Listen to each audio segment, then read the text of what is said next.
மேம்படுத்தப்பட்ட சமூக பொருளாதார வளர்ச்சியை அடைய மக்களுக்கு வழிகாட்டுவதே மக்கள் நீதி மையத்தின் முதன்மை பணி.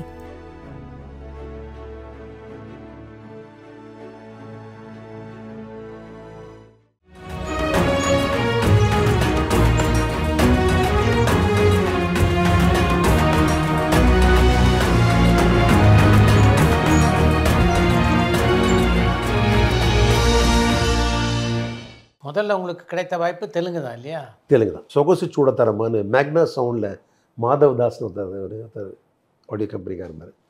அவங்க வந்து எனக்கு ஃப்ரெண்டு. அவங்க வந்து முதல்ல குணசேகர்னு அந்த ஒரு ஃபேமஸ் படம், அதோடைய தெலுங்கு வருஷன் தான் அவர் தான் பண்ணார். அந்த டைரக்டர் வந்து முதல் படம் பண்ணார். அந்த படம் தான் எனக்கு முதல் படம். அந்த படத்தில் வந்து 7 பாட்டு பயங்கர ஹிட். ஒரே ஓவர் நைட் டப்புன்னு நான் வந்து மெயின் ஃப்ரேமில் வந்துட்டேன். 2வது பிக்சர் பிட்டல்ல தோறாத ஒரு பிக்சர், அது ஹிட்டு. இப்படி தொடர்ந்து ஒரு 15-16 படம் நான் வந்து பண்ணேன். கன்னட படம் 2 படம் பண்ணேன். இது எல்லாம் போகும்போது தான் ஒரு 18 படம் கழித்து சொகசு வெங்கடேஸ்வர ஆலயம்னு ஒரு கம்பெனி, அதோடைய ப்ரொடியூசர் சத்யநாராயண சார், அவர் தெலுங்கில் என்னை பார்த்தே வந்தார். அவர் சொன்னார், நான் தமிழில் ஒரு படம் எடுக்கிறேன்ப்பா, அஜித் ஆக்டர், அப்புறம் என்னுடைய பிரதர் இல்லா வந்து விஜயகுமார்கிற வந்து கேமராமேன், நீ மியூசிக் டைரக்டர், நான் ப்ரொடியூசர், நம்ம போய் டைரக்டரை செலக்ட் பண்ணலாம் அப்படின்னு. நான் வந்து ஆல்ரெடி இந்த ஃபிலிமில் வந்தாச்சு. சூப்பர். ஸோ இங்கே வந்த உடனே பார்த்தீங்கன்னா அவர் நிறைய டைரக்டரை செலக்ட் பண்ணுறாரு. அவர் வந்து இந்த சேது பாலா, அப்புறம் சரண், விவேக், அப்புறம் ரமேஷ், இப்படி எல்லாருமே வந்து அவங்க கதையை போய் இன்டர்வியூ மாதிரி கொடுத்தாங்க. அதில் அவருக்கு சரணுடைய படம் பிடிச்சிது, சரணுடைய கதை பிடிச்சிது. ஸோ சரண் டைரக்ட் பண்ண வரும்போதே கண்டிஷன் என்னன்னா, இவங்கெல்லாம் தான் உங்களுக்கு டீம்பா, நீங்கள் உள்ள வாங்க. ஆமாம், நீங்கள் உள்ள இவங்கெல்லாம் இருப்பாங்க. இப்படி பண்ண ஒரு சுச்சுவேஷன்லேருந்து நான் வந்து முதல்ல தமிழில் வந்தேன். இப்போ தமிழ் நீங்கள் பார்த்தீங்கன்னா, அந்த தமிழ் நான் வந்து ஒரு இது வந்து 96ஆம் வருஷம் நடந்தது. 96 ஜூனில் நடந்தது இது. ஸோ 96னா நான் வந்து மெட்ராஸ் வந்து 84. ஸோ 12 வருடங்கள், ஒரு 7 வருஷம் ஸ்ட்ரகிள். அப்புறம் வந்து சின்ன சின்ன படங்கள்லாம் வந்து இப்படி இருந்தது. இந்த தமிழ் வந்து ஒரு 12 என்ன 86லேருந்து 96, சார் 10 வருஷம். 84, 12, 86லேருந்து 96. ஸோ 10 வருஷம் கழிச்சா இந்த ஒரு படம் எனக்கு எப்படின்னா, இது என்றைக்குமே சார் இந்த first impression is the best impression.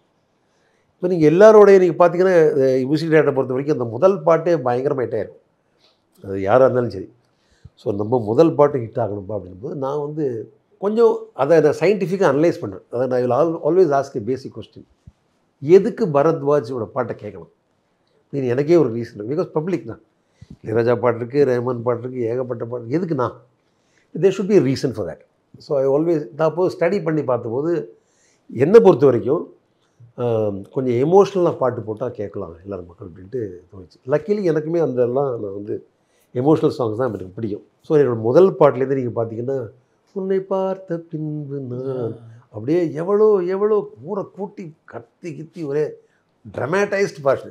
அதுக்கடுத்து சத்தமில்லா தனிமையை கேட்டேன், ஓ மேகங்கள் என்னை தொட்டு போகணும், ஆக மொத்தம் ஒரே கத்தி போடுவேன் எல்லா படம். I want to attract that over emotional பண்ண நம்ம. That worked for me. So அப்புறம் அப்படியே நம்ம so that's how I got into my place. முதலாக நீங்கள் சரணுக்காக கம்போஸ் பண்ண போது என்ன சொன்னார் சரண்? இப்போது சரணுடைய மைண்டையும் நம்ம கவனிக்கணும். அவர் வந்து முதல்ல பண்ணுறார். அவர் பாலச்சந்தர் சாரோடைய அசிஸ்டண்ட்டு.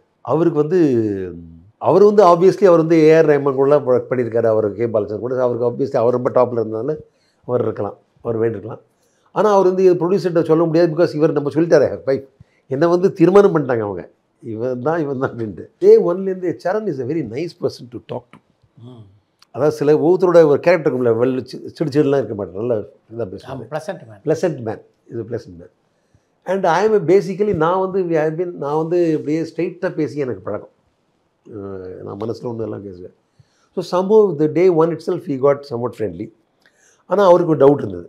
அந்த படத்தில் இன்னொரு பிரச்சனை என்ன, எம்எஸ் விஸ்வநாதன் சார் நடிச்சார், முக்கியமான ரோல் அவர் நடிக்கிறார்.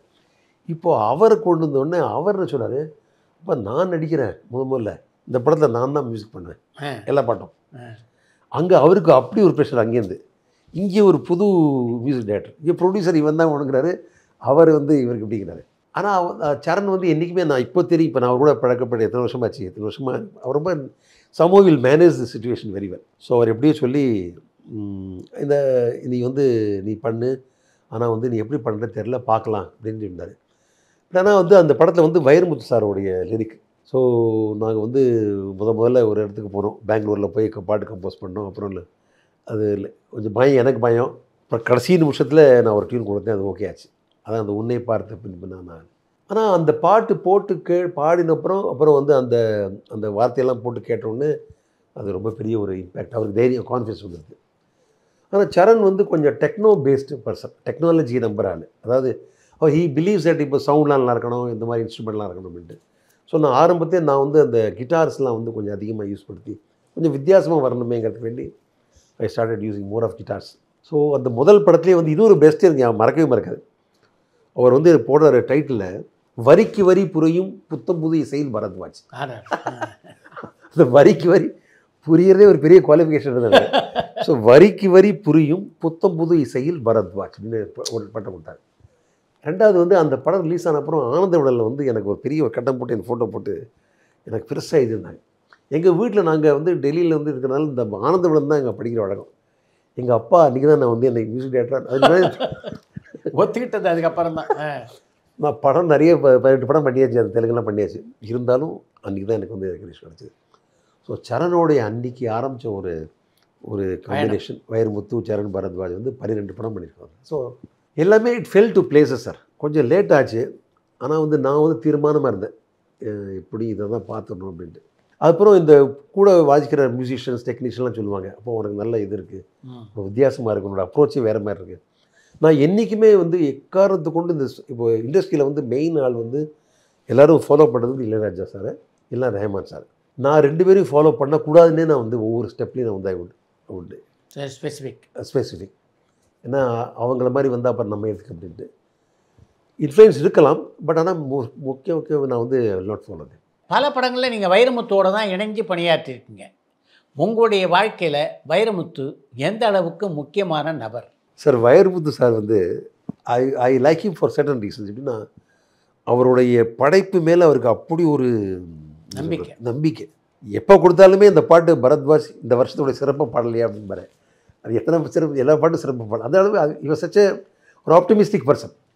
ஸோ அப்புறம் அவர்கிட்ட போகும்போது அவர் வந்து நான் நிறைய படம் ஒர்க் பண்ணாலும் சொல்கிறேன், இந்த படத்தில் கலைக்கலாம்யா, வா நம்ம பார்த்து காமிச்சிடலாம் அப்படின்ட்டு. அப்படி அந்த ஒரு பாசிட்டிவ் நோட், ஒரு ட்ரைவோடு பண்ணுவார். ஒரு சில பேர் இருக்காங்க, இது என்ன பெரிய ராமாயணமாக என்ன எழுதிக்கோ, என்ன எழுதிக்கோன்னு அப்படியும் சில பேர்லாம் இருக்காங்க. பட் இவர் இந்த சலிப்பே இருக்காது இவர்கிட்ட.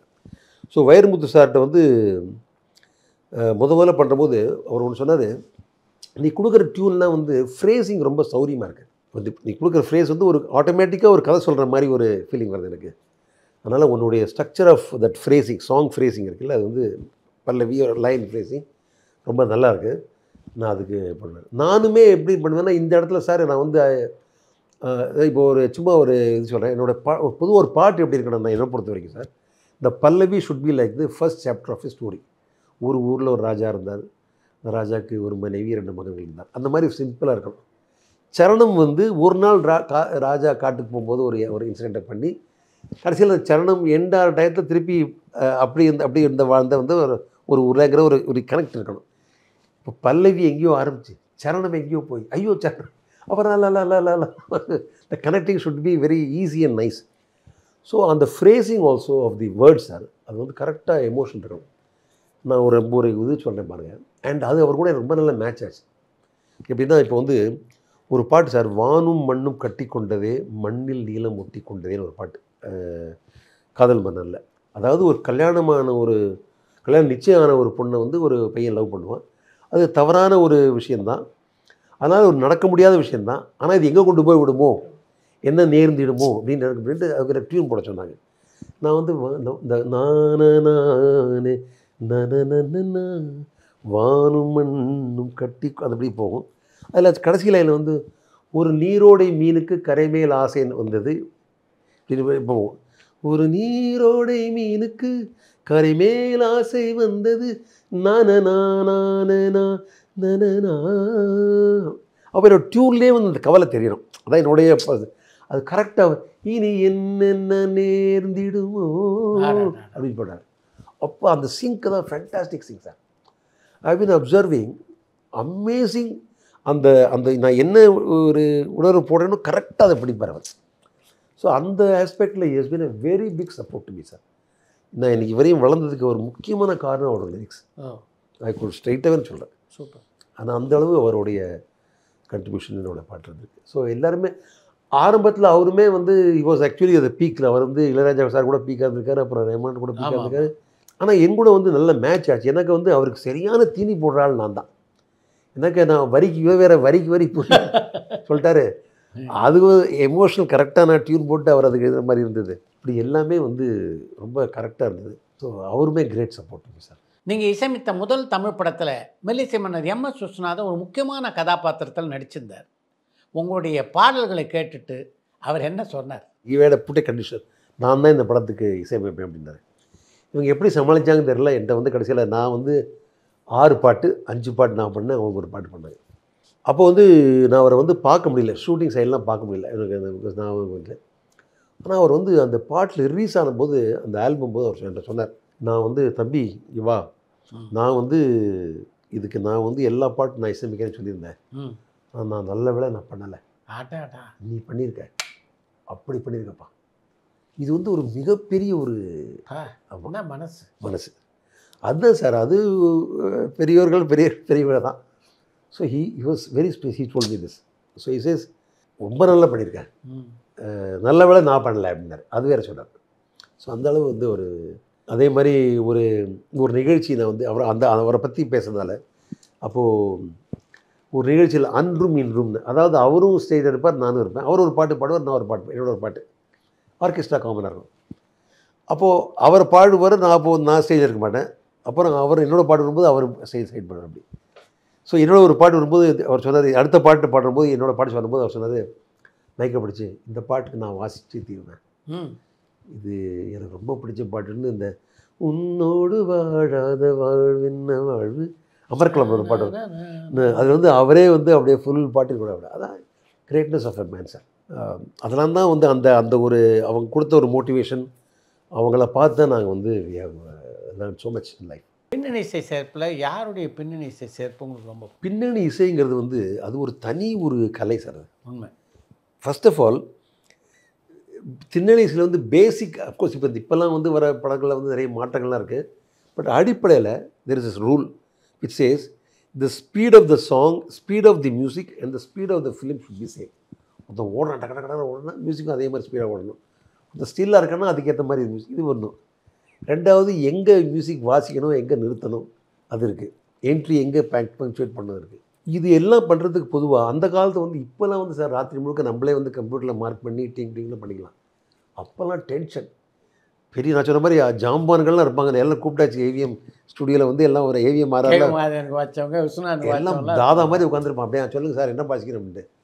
அப்போ உடனே ரீலை பார்க்கணும், அப்படியே மார்க்கர்ட்டை அப்போ அதுக்கு இது பண்ண என்ட்ரி பண்ண சொல்லணும், அப்படியே நான் கம்போஸ் பண்ணணும், அப்படியே அவன் எடுக்கணும். இப்போ இந்த ஸ்பீடில் வந்து நம்ம கொஞ்சம் தடவைக்கணும் வச்சுங்க. அதாவது சப்போஸ் என்ன பண்ணுறது இப்படி இப்படி மேலேயும் போனால் நம்ம கிழிச்சிடுவாங்க எல்லோரும், அந்த பயம். இது வந்து டைரக்டர் வந்து அவர் வேறு, அவருடைய பாயிண்ட் வேறு இருக்கும், அவர் சாட்டிஸ்ஃபை பண்ணணும். ஸோ அந்த ரீரிகார்டிங் டைம்னால டென்ஷன் நமக்கு. அப்புறம் டயத்துக்கு முடிக்கணும், இதை 3 நாளில் 4 நாள், பிகாஸ் பட்ஜெட் இருக்குது. ஸோ இதெல்லாம் வந்து நமக்கு மிகப்பெரிய வித்தவுட் டவுட் இளையராஜா தான். அவர் தான், அதாவது அந்த ஸ்பீடுக்கு அந்த இதுக்கு பர்பஸுக்கு எல்லாம் பண்ணுவாங்க.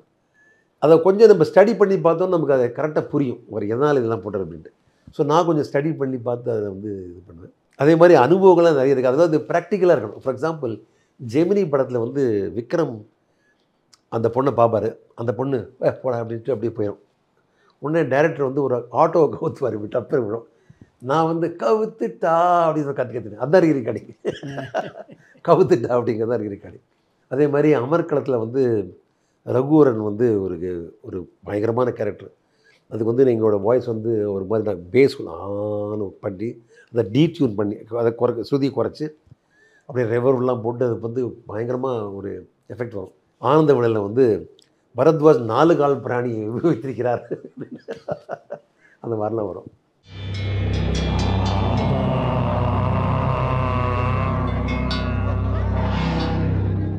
ஸோ இதெல்லாம் no doubt rerecording is totally different game sir.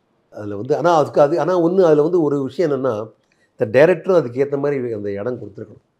கண்டினியூஸாக டைலாக் போயிட்டே இருந்து வச்சுங்க. அதே மாதிரி சில படத்தெல்லாம் வந்து நாங்கள் சொல்லக்கூடாது, கொடுத்த படத்துக்கு தான் நாங்கள் வாசிக்கணும். இருந்தாலும் சில தவறுகள் எங்களுக்கு தெரிந்த சீரியஸாக ஒருத்தன் பேசிக்கும்போது நடுவில் ஒரு காமெடியில் வந்து பதில் சொல்லுவோம். அது வந்து சிரிப்பு கொடுக்குமா, இப்போ யார் பாயிண்ட் ஆஃப் வியூவில் கொடுக்குறது பிரச்சனையாகும். ஸோ அந்த அந்த மியூசிக் அந்த சீனை புரிஞ்சுக்கிட்டு அதுக்கு கேப் கொடுத்து டைரக்டர் எடிட் பண்ணி கொடுத்தாருன்னா நமக்கு நல்லாயிருக்கும். அதுக்கு இடமே இல்லாமல் பேசினா அது மாற்றி மாற்றி இருந்தால் கொஞ்சம் கண்ட்ரஸ் இருக்கும். பாட்டுக்கு மெட்டமைக்கும் போதே இந்த பாட்டு ஹிட் ஆகும் அப்படின்றத ஓரளவுக்கு நிச்சயமாக தெரிஞ்சிடும். அப்படியா? அது எப்படி தெரியும்னா வந்து அது என்ன, அது ஒரு ஒரு இன்ட்யூஷன் தான் ஒன்று.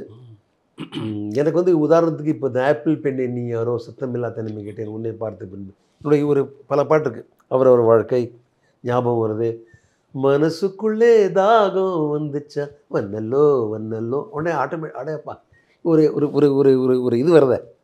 ஸோ அது மாதிரிலாம் தெரிஞ்சிடும் எனக்கு. ஐ use to have this.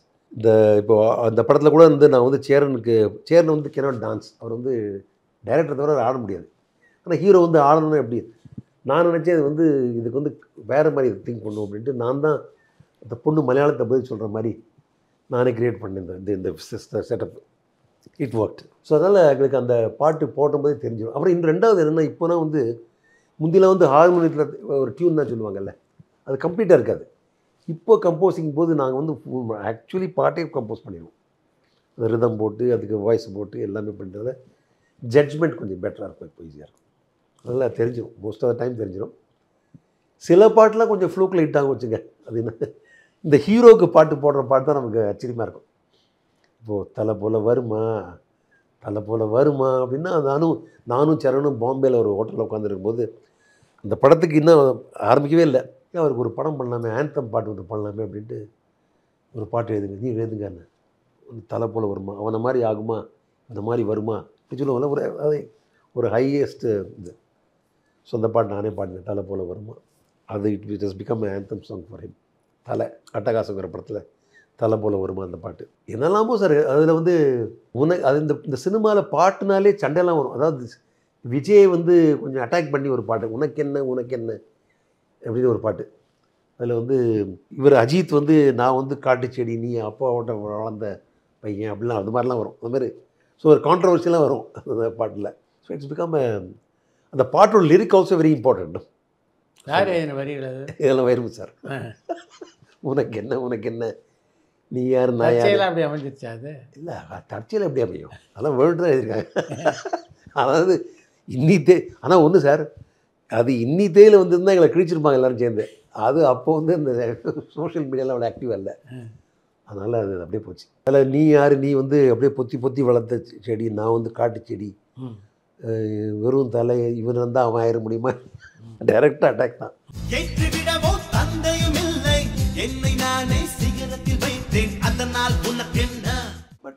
But of course அது that was taken the right. எல்லாருக்கும் தெரிஞ்சு எப்படி அந்த பாட்டை அனுபவிச்சிங்க எல்லாருமா? அதாவது அதை வந்து ஒரு சீரியஸாக எடுத்துக்கல, நான் எடுத்துக்கல, எனக்கு தெரியல.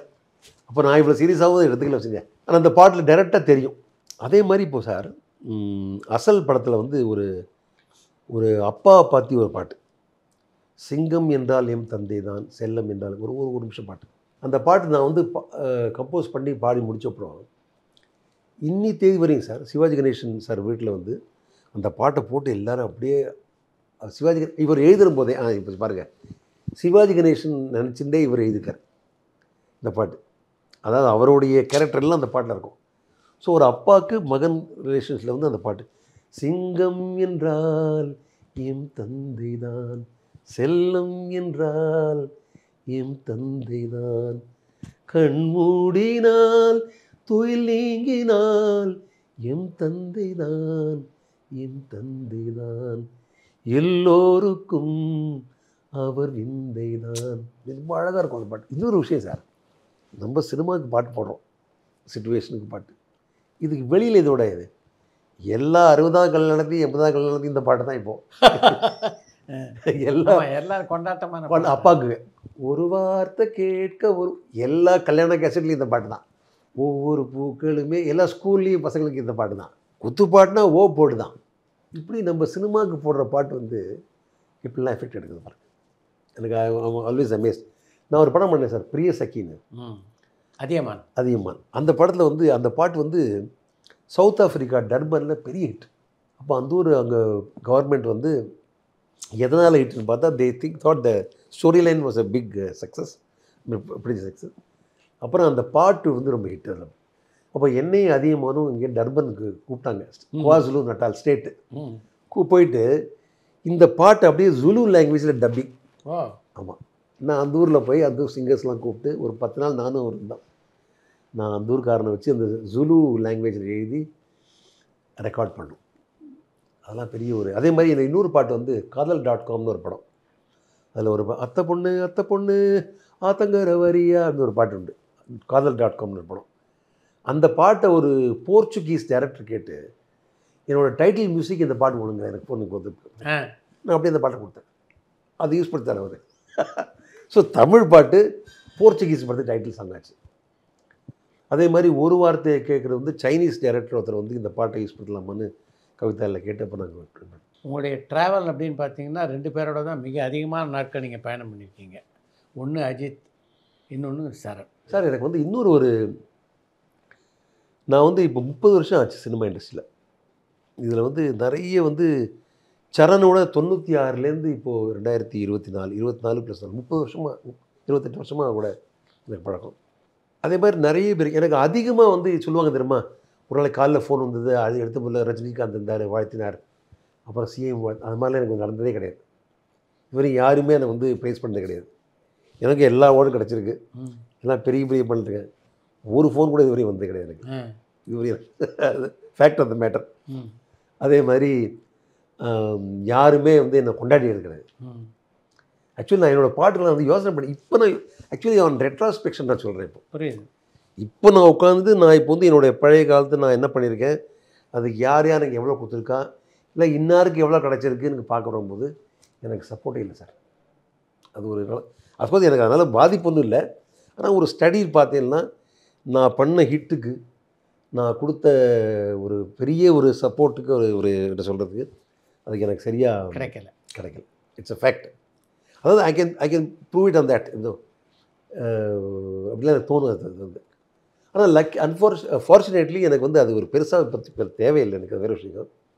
ஆனால் நான் கொடுத்த ஹிட்டுக்கு நான் அந்த படத்துக்கு இப்போ பேசிக்கிறாங்கல்ல, இவர் பண்ணால் இப்படி பண்ணிட்டார் அப்படி பண்ணிட்டார் அப்படி பண்ண, அது எல்லாத்துலேயுமே நான் குவாலிஃபை பண்ணியிருந்தா கூட எனக்கு வந்து அவ்வளவு கிடைக்கலன்னு நினைக்கிறேன் நான். அந்த மாதிரி அது ஒரு இப்போ பார்க்குறப்போ அப்படி தெரியுது. பட் லக்கிலி எனக்கு வந்து அது பெருசாக அது தேவையில்லை, அது வேறு விஷயம். அதாவது நான் எனக்கு யாருமே வந்து நீ வந்து ஹிட்டு கொடுத்த உன்னை இப்படி பண்ணுறாங்க, அதே மாதிரி எல்லாரும் நினச்சி வச்சு கூப்பிட்டு வச்சு என்னை வந்து திருப்பி சான்ஸ் கொடுக்குறதோ இல்லை எனக்கு பாராட்டுறதோ இல்லை. நான் வந்து அஜித்தோட பயணித்த நாட்களில் உங்களால் மறக்க முடியாத சம்பவம் அப்படின்னு எதை சொல்லணும் சார்? அவர் வந்து எனக்கு வந்து அவர் வந்து ஆக்டர் விடுங்க, அவர் வந்து is an actor, okay. What I like him in Ajith is terrific ஒரு மன தைரியம் சார், செல்ஃப் கான்ஃபிடன்ஸ். நான் வந்து அவரை வந்து நான் சொல்லும்போது அவர் வந்து ஒரு ஹாஸ்பிட்டலில் வந்து படுத்திருக்கார் சார். ஃபுல்லாக தலையிலேருந்து கால் வரையும் கட்டு போட்டுருக்கு. ஒரே பொசிஷனில் போல் நம்மளால் ஒரு 5 நிமிஷமே உட்கார முடியாது. ஒரு மாத கணக்கில் வந்து அதே பொசிஷனில் உட்காந்து இப்படியே இருந்திருக்கார். அப்புறம் அவர் வந்து என்கிட்ட வந்து ஒரு பிளாஸ்டிக் பாட்டில் காமிக்கிறார், உள்ளே வந்து 4-5 போன் உடஞ்சிருந்தது, என்னோட முதுகுலேருந்து பாதில் எடுத்துருக்காங்க அப்படின்ட்டு. ஸோ அந்த மாதிரி ஒரு சுச்சுவேஷனில் அப்படியே இருந்த ஆள் வந்து திரும்பி இப்போது அது நடந்த ஒரு கொஞ்சம் அமர்க்களம் வந்து ஷூட்டிங் நடந்தது. அப்போது ஒரு ஃபைட் சீன் ஒரு மவுண்ட் ரோல் நடந்தது. ஒரு காரோட இப்படி ஏறி இந்த போனட் மேலே ஏறி இப்படி ஜம்ப் பண்ணி இப்படி பண்ணோம். எனக்கு ஒரு மாதம் முன்னாடி தான் இவர் இப்படி பார்த்துருக்கேன் எனக்கு படுக்கையில். அடுத்த நாள் ஷூட்டிங்கில் பார்க்கும்போது இவரை குதிக்க சொல்கிறாங்க. என்னையா அது போய் வாட் இஸ் ரப்பிஷ் நான் வந்து மனசில் நினச்சிட்டேன். ஆனால் அவரும் குதிச்சார், அந்த ஷூட்டிங் நடந்தது வச்சுங்க. ஸோ அந்த மாதிரி விஷயங்கள்லாம் வந்து ஒரு extraordinary self confidence is got. ரெண்டாவது அவரோட நான் வந்து அவர் ஆரம்ப காலத்தில் வந்து அவருடைய ரிலேஷன்ஷிப்ஸ், அவருடைய அவரோட பயணங்கள்லாம் இருக்கும் இல்லையா, இந்த அப்கமிங் ஹீரோவுக்கு ரொம்ப டென்ஷன் சார். என்னை பார்த்த வரைக்கும் கம்பேரிசன்லாம் இருக்கும். ஸோ எப்படியோ அவர் வந்து அதில் வந்து ஜெயிச்சு வந்ததுனமோ நான் பார்த்துருக்கேன். அப்புறம் அவர் நடுவில் வந்து அவர் ரேசிங்க்கு அவர் வந்து ஒரு ஆசை வந்தது. அப்போ எங்கிட்ட வந்து ஒரு ரேசிங்க்கு ஒரு டியூன் போட்டு கொடு மோட்டிவேஷனுக்கு அப்படின்னு நான் பண்ணி கொடுத்துருக்கேன். ஆமாம், பர்சனலாக. அப்புறம் அவரோட கல்யாணத்துக்கு வந்து ஒரு பாட்டு உன்னோடு வாழாத அந்த பாட்டு வந்து ரெக்கார்ட் பண்ணோடனே அந்த பாட்டை வந்து அவர் வந்து ரெக்கார்ட் பண்ணி தர சொன்னார். ஃபுல்லாக. அப்புறம் கேள்விப்பட்டேன் அதை தான் அவர் லவ் லெட்டராக கொடுத்தாரு அப்படின்ட்டு. ஸோ அந்தளவு வந்து அது அந்த மாதிரி இதில் it was a phenomenally simple person எனக்கு பொறுத்த வரைக்கும். ஆனால் என்னென்னா ஒரு சமீப காலமாக ஒரு சில வருஷங்களாக அவர் ஏதோ வேறு ஒரு யூனிவர்ஸுக்கு போய்ட்டு மாதிரி ஃபீலிங் இருக்குது. அவரை கான்டாக்டே பண்ண முடியல, அவரும் பண்ணல. அவரும் நீ வந்து எனக்கு இத்தனை படம் பண்ணியிருக்கிய, நீ தான் எனக்கு நீ தான் எனக்கு அப்படி இப்போ அதெல்லாம் ஒன்றுமே இல்லை. It's a fact. அவருக்கான நான் மிகப்பெரிய கண்ட்ரிபியூஷனுங்கிறது வந்து நான் என் நாமத்தில் இல்லை, வெளியாட்கள் சொல்கிறது என்னோடய பேர் தான் எடுப்பாங்க. அதனால் ஆனால் அவர் மற்றவங்க சொல்கிற அளவு வந்து அவர் எனக்கு திருப்பி சான்ஸ் கொடுத்தோ, அவரும் அது இப்போ நான் அஜித்தோட பண்ணி ஒரு 10-15 வருஷம் ஆச்சு. ஆமாம். ஆனால் அதுக்கப்புறம் அவர் நமக்கு ஒன்றும் என்ன ரெக்கமெண்டும் பண்ணல, அது ஸ்பேஸாக வந்து எனக்கு வந்து ஒன்றும் கொடுக்கல. But that's not the point. அது இல்லைங்கிறது ஃபேக்ட்டு. அவர் வந்து கான்டாக்ட்லேயும் இல்லை, சப்போர்ட்டும் பண்ணலைங்கிறது ஃபேக்ட். சரவணை நான் முதல்ல பார்த்தபோது அவர் வந்து ரொம்ப என்ன சொல்கிறது, ஒரு மிடில் கிளாஸ் ஆர்டினரி பர்சனாக பார்த்தவர். அப்புறம் over the years he also became richer. நாங்கள் 2 பேரும் இன்ஃபேக்ட் நான் சொன்னேன் யாருக்கு வெறும் 10,000 ரூபா வந்து ஃபஸ்ட்டு அந்த ப்ரொடியூசர் கொடுத்தாரு, கொடைக்கானலில் போய் கம்போஸ் பண்ணுங்க அப்படின்னு. ஏன்னா நாங்கள்லாம் அப்போ செகண்ட் கிளாஸில் போயிட்டு அங்கே ஒரு ஹோட்டலில் போய் அந்த 10,000த்துக்கு உள்ளே எப்படி ஒரு 3-4 நாள் அங்கே கொடைக்கானலில் இருந்துட்டு வரலாங்கிற வந்து அந்த ஒரு 10,000 ரூபாய்க்குள்ள போயிட்டு வந்த ஒரு காலம் ஒன்று. அதே நாங்கள் வந்து பெரிய படங்களில் பண்ணுறபோது வெளிநாட்டுக்கு போய் கம்போஸ் பண்ணி 5 லட்ச ரூபா செலவழிக்கிற காலமும் வந்துச்சு. எனக்கு எங்களோட பிஸ்னஸ் இம்ப்ரூவ் ஆச்சு. ஆனால் இத்தனை நாள் காலத்தையுமே அவர் வந்து என் மேலே பெரிய ஒரு நம்பிக்கை வச்சுருக்காரு நினைக்கிறேன். நான் ஒரு டியூன் தான் கொடுப்பேன், 4-5 டியூன்லாம் கொடுக்குற நன்மை. ஒரே டியூன் அது ஹிட் ஆகிடும், அது சக்ஸஸ் ஆகிடும். அது மாதிரி அப்புறம் அவருக்கு லிரிக்கெலாம் எழுதுவார் கரெக்டாக. ஸோ நாங்களே பாடி பார்த்து எங்களுக்கே ஒரு ஃபீல் வந்துடும். ஒரு லிரிக் எழுதுவார். நிறைய பாட்டுக்கு இன்ஃபேக்ட் அவரோட லிரிக் தான். 10க்குள்ளே நம்பர் 1 சொல்லு, இதெல்லாம் அவரோட லிரிக் தான். அப்புறம் அவர் கவிஞர் எழுதுவார், மற்றெல்லாம் எழுதுவார். பட் அந்த ஃபர்ஸ்ட் லைன் அது அந்த ஃப்ளோலே வர மாதிரி இருக்கும் இல்லையா. So all these things have been wonderful sir. So என்னை பொறுத்த வரைக்கும் personally I got very good, was also fortunate. வெவ்வேறு படங்கள் இத்தனை வருஷத்துக்கு இன்னும் நிறைய படங்கள் பண்ணியிருக்கலாம். எனக்கு இண்டஸ்ட்ரி நிறைய நடந்தாங்க, ஆனால் அவ்வளோ பண்ணலை. ஆனால் பண்ண அளவுக்கு எனக்கு வந்து ரொம்ப ஒரு திருப்தியான ஒரு கரியர் ஐ வுட் சே. மேம்படுத்தப்பட்ட சமூக பொருளாதார வளர்ச்சியை அடைய மக்களுக்கு வழிகாட்டுவதே மக்கள் நீதி மையத்தின் முதன்மை பணி.